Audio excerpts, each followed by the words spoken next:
2018年12月1日，一个突如其来的事件刺激了中国人的神经，尤其是华为总裁任正非的神经。加拿大应美国当局要求，于温哥华逮捕了他的女儿，现任华为副董事长、首席财务官的孟晚舟。随即，美国向加拿大提出了引渡孟晚舟的请求。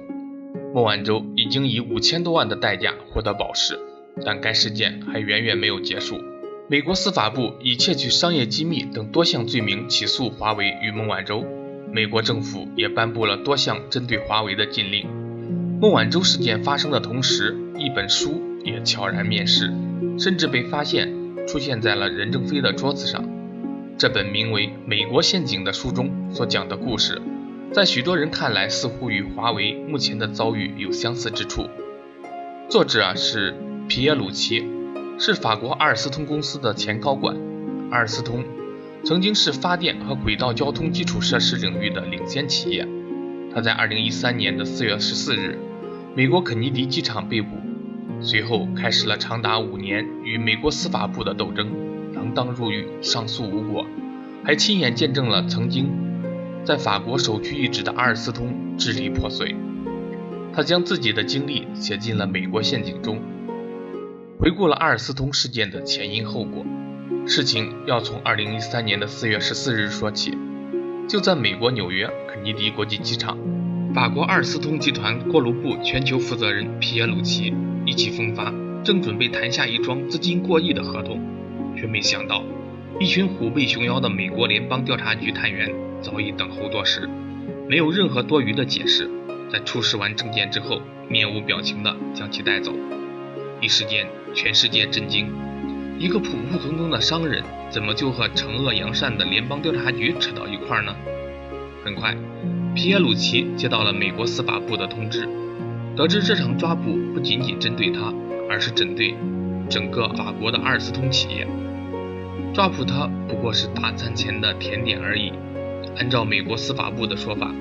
皮耶鲁齐和其所在的企业涉嫌严重的商业贿赂，按照美国的法律，最低将执行7亿以上的罚款，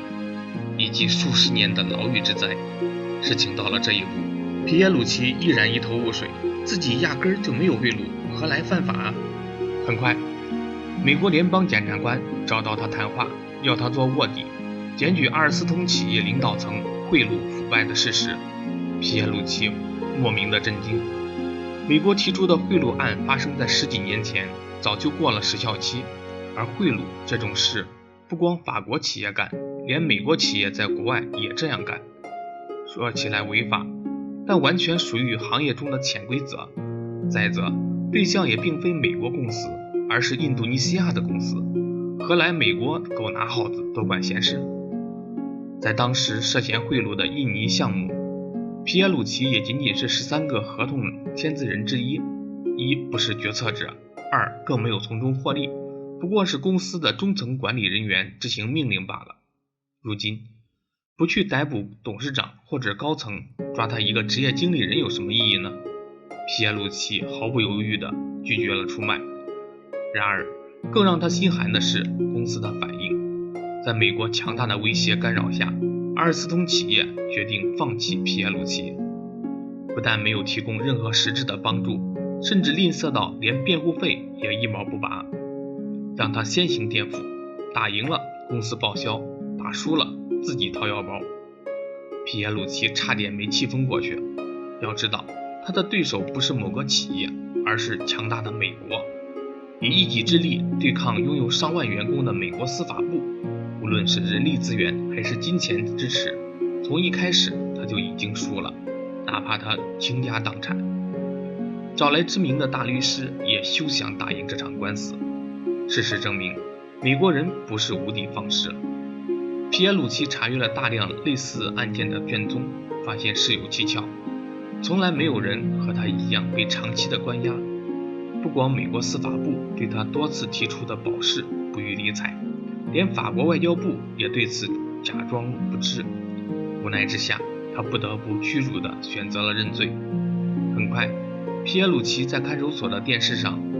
恍然大悟，一则美国通用电气将要收购阿尔斯通的新闻，让所有的阴谋浮出了水面。原来一切不过是美国司法部与通用电气联手做的局，目的是收购阿尔斯通。很显然，而关押皮耶鲁齐不过是杀鸡儆猴。如果阿尔斯通拒绝，那么关押的就是公司的 CEO。最终，美国通用如愿以偿收购了阿尔斯通，皮耶鲁齐也在2018年9月走出监狱，恢复自由。怀着悲悯的心情，皮耶鲁齐以自己牢狱经历写下了这本《美国陷阱》，告诫所有的人小心美国人的阴谋，利用反海外腐败法长臂管辖，打击美国企业竞争对手的真相。美国陷阱中，皮耶鲁齐个人、法国企业和国家利益三重损失的悲剧，让我们认识到，